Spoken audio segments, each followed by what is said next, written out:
of the things I've always done, like when I even learned NLP, one of the first real dynamic set of tools I learned psychologically, I would go to these classes with these psychologists and psychiatrists, and we'd have an all-day session, which their idea of all day was 4 hours.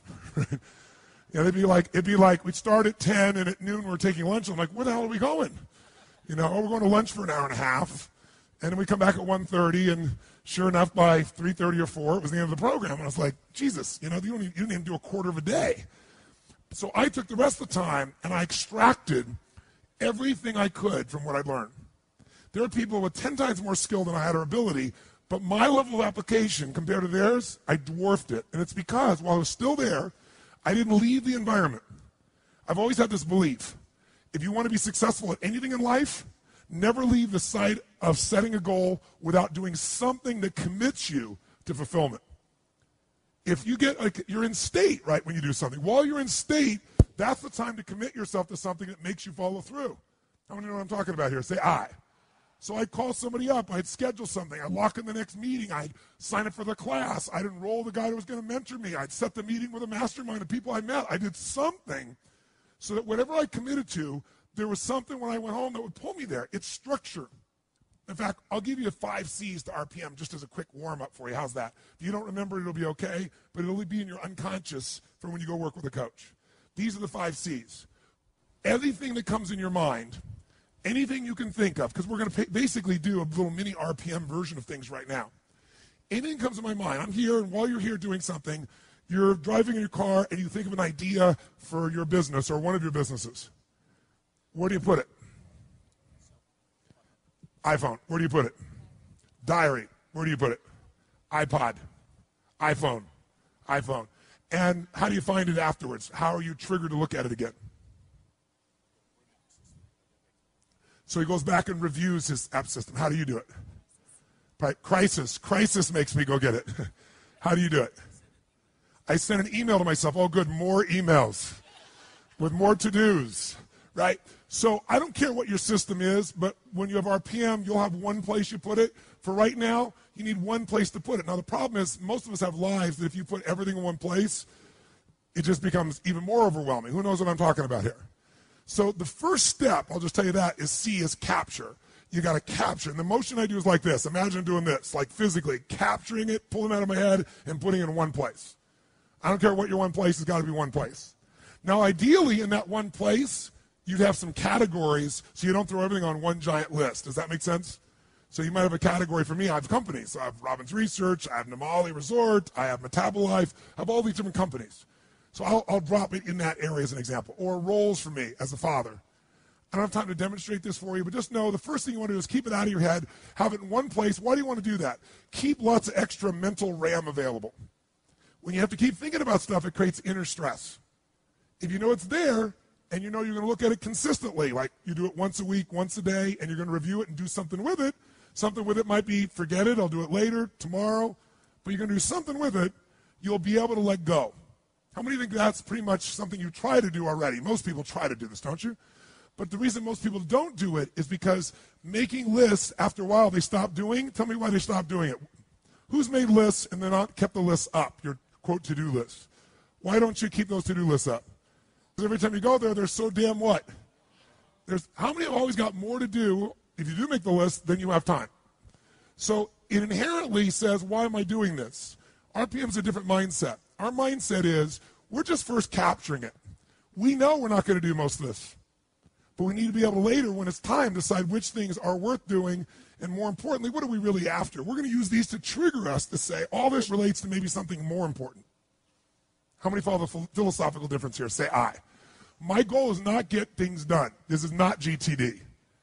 This is use the things you need to get due to stimulate a higher level of thinking of what you really want, why you want it, and become very strategic about how to get that. And many of these things may go away, or they just won't matter. But you do have to capture it because otherwise it's in your head. So I have a lot of systems of doing it, but if you never saw me again, the most basic thing you need is one place to capture. Does that make sense? And what's step 1 of RPM? It's a C. You got to what? Capture, which means get it out of your head, put it one place. Second thing, you got to make sense of all this crap. And the way you do that, step 2, is you create a plan. And a plan for me has 3 parts. And the 3 parts are 3 questions that I ask and 3 actions I take. And again, you'll learn this. I'm not trying to teach this all right now. I just want to plant some seeds in your mind. Is this okay? Is this useful? So when you're going home, you got all this captured stuff you just did here, right? Now you got to start to create a plan. You got to look at all this stuff and say, okay, there's more here than I can do. So what I really need is read all this stuff and start to see, well, all these things relate to one thing. All these relate to another.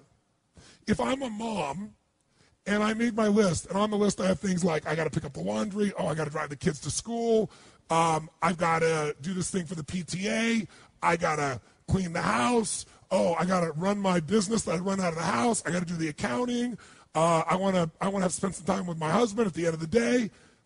Soccer mom, totally stressed out. But if I write all those things down and get them out of my head, and when I write them all down, I then start to put them together and go, you know, this, and this all relates to my kids. This all relates to the house being great. This, and this all relates to my business. And this is about my personal life being rich and happy. I'm able to do something really nice. I'm able to go from this, which is what your capture list looks like. You'll start writing it down. You go, I got to do this, and that, and this, and this. And you start to feel good. It's out of my head. But then you go, oh, I got to do this, and I got to do this, and I got to do this. Oh, I got to do this. I got to do this, and I got to do this, and I got to do this, and I got to do this, and I got to do this, and I got to do this, and I got to do this. I got to do that too, and that too. So step 2 is I look at my capture list, and I create a plan. And the way I create a plan is I start to figure out, what do I really want? That's what the world is saying to me. That's what's in my head. What do I want? I might start to group some things together.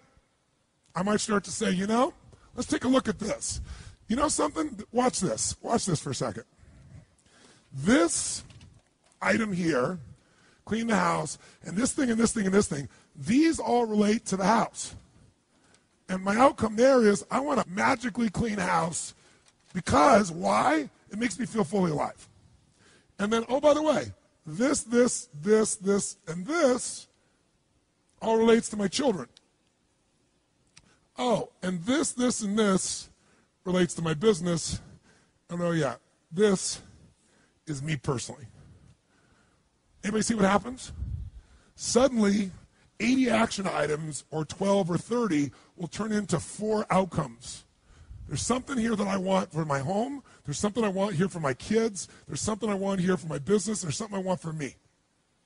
And what that does is now I can start to go, okay, instead of reading all these items, what do I really want for my kids? What's my outcome this week or today? And you get really, really clear about what you're after. You use this to take you to another level higher. Use this to trigger a higher vision instead of letting this limit you. And once you know what you want, that's the first question. So create a plan has 3 questions to it and 3 actions. First question is, what do I really want? How many of you would feel different in your life just by this language change? What do I have to do versus what do I really want to accomplish? Would that change the way you feel about your life? Yes or no? Yes. How does it feel with have to do? See, RPM, when you finally learn it, has many pieces to it. Above all else, it's a thinking process. And better thinking creates better results. It's that simple. So you don't have to ever use a piece of paper to think this way. From now on, all this stuff's happening, you go, what's my outcome? What am I really after? What do I want? What's the specific results? Like, what's the target? Let's chunk up. I don't ever go in a meeting with anyone. What do you think the first words out of my mouth are when I sit down in a meeting after the hellos and the proper connections? What do you say? I always say, what are the outcomes for this meeting? Because how long the meeting is based on getting the results that we're there for. It makes a much more fulfilling life. Or if you can't get in that time, you know that outcome's still not done. We got to come back and get that outcome done. How many follow what I'm talking about here? Say I. Now, when you get clear what your outcomes are, that's the first question of creating plans. Second question is, why do I want it? Why? Why is this important to me? Why is this something that really is a must for me? I don't have to do it. I want to do this. Why is this transformative? What's exciting about this to me? And almost all of you have certain key words that are triggers for you. And language shapes your emotion. You want to have a nutritious meal or a delicious meal. You might say, I need a nutritious meal. But what if I said, this is a delicious, nutritious meal? You're more in. If I said to you, I want to introduce you to this person, they're really nice versus they're delicious. Who knows what I'm talking about here? So when you learn RPM, you're going to learn that RPM is a system of thinking, that RPM is the power of language, because you can change a few words in your outcome. It'll totally change where you end up and what you're going after in your life. RPM is a visual chunking system, a way to take all that stuff you saw and group 82 things down to 4. And guess what will happen to your stress level? Through the floor. Guess what happens to your concentration ability? Through the roof. What are you going to focus on? That's another one. RPM is a focusing tool. It makes you focus on what's most important, because most people major in minor things. Am I making sense? So you got to know, why are we doing this? And I always look at 2 levels of why. Why for me? Why for the team? What's the big why? If I'm involving other people, if it's just me, then it's me. But I usually have the big why. So I said 3. Step 1 is capture. Step 2 is create the plan. There were 3 questions. What are they? Number 1 is, what do I really? Or another word for that is, what is my? Or another word for that is, what is the result? And I eventually try to get it to a result because I want to make it measurable, if at all possible.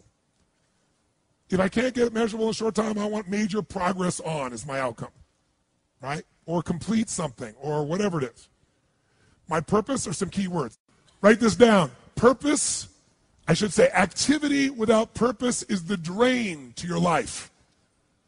Activity without purpose is the drain to your life. It's the drain to your wealth. It's the drain to your lifestyle.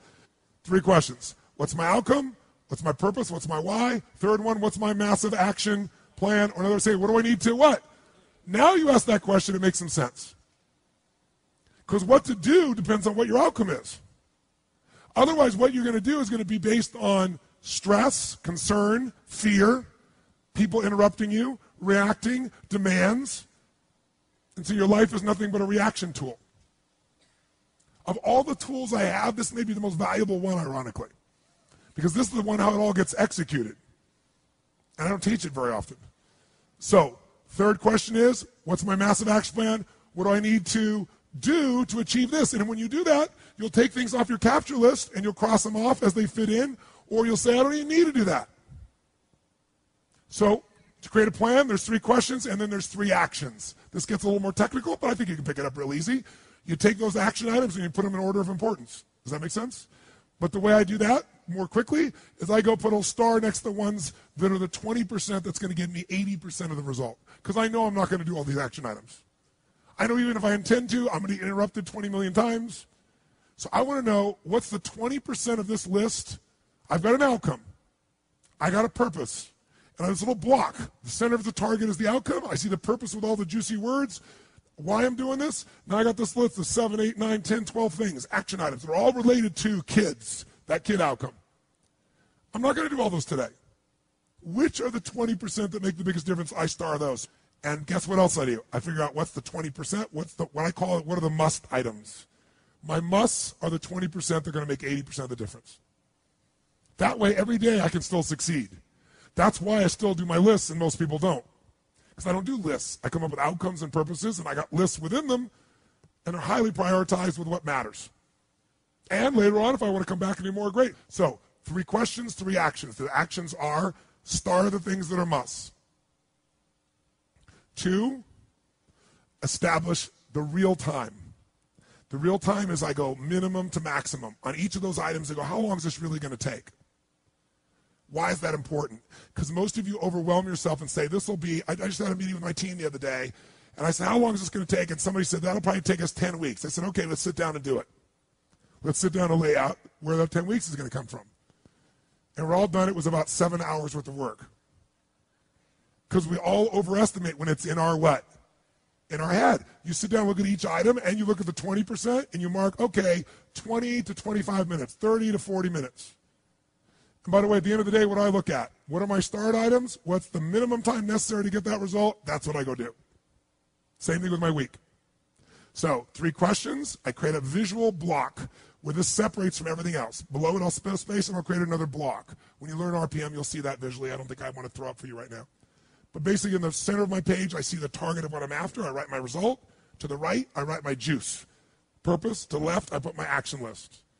Put it in order of importance, boom. Asterisk, boom. Minimum must time, I'm ready to rock and roll. Here's the third one, leverage. Leverage is critical. You know how I get so much done? Because I don't just get it done. I know the outcome, I know the purpose, and I look for leverage. Leverage is different than delegation. What's the problem with delegation? Delegation is you have all that needs to be done, so you give it to someone else, and you tell them what needs to be done, and when they don't do it, you're pissed off. Leverage says, I can move the biggest boulder in the world with a little bit of effort if I get something I can do it with, but I'm still part of it. So leverage is, if I'm going to leverage something here with Tom, I'm going to make sure Tom understands the what? The outcome. I want to make sure Tom understands the purpose, the why, and the action. But I might say to Tom, if you can get this done without this action or better action, go for it, baby. And I want to talk to you on this date, and we got to promise, and we're going to check in before it's needed. So there's no surprises. And if you're having problems, Tom, come back to me because we're partners on this. That I call leverage, different than delegation. Who sees the difference here? Say I. So 3 questions. What creates the plan? 3 questions with a block, 3 actions. Where's my must? What's my minimum must times? Where's my leverage? And you know what I do when I have no time? There is time. I just got to leverage it. Now you say, I have no one to leverage it to. You know, Shane over here, right? I got all the stuff he wants to do, he can't leverage it. But Shane's answer was, hire somebody, then he thinks about what it's going to take and goes, $125,000, can't do that now. He's getting caught up in one way to get the outcome. Leverage. He goes through his list and goes, what if I got someone to do 20% of this stuff? I could spend 20 grand to get that much freedom. I could pay for it times 10. And if I'm really productive, my productivity should enhance the world, not only my clients and customers, but it should provide jobs for other people. And if there's anything you hate to do, it's because you're either ineffective at it or you don't think it's very important, but it is urgent. So you need to hire somebody for those things. And ideally, somebody who loves that job. You're never going to grow when your time is eaten up for activities that aren't that important. Activity without high levels of purpose is the drain of your fortune. Do it now. If you can't get it all now, do a part of it now. Leverage is power. Leverage is ultimate power.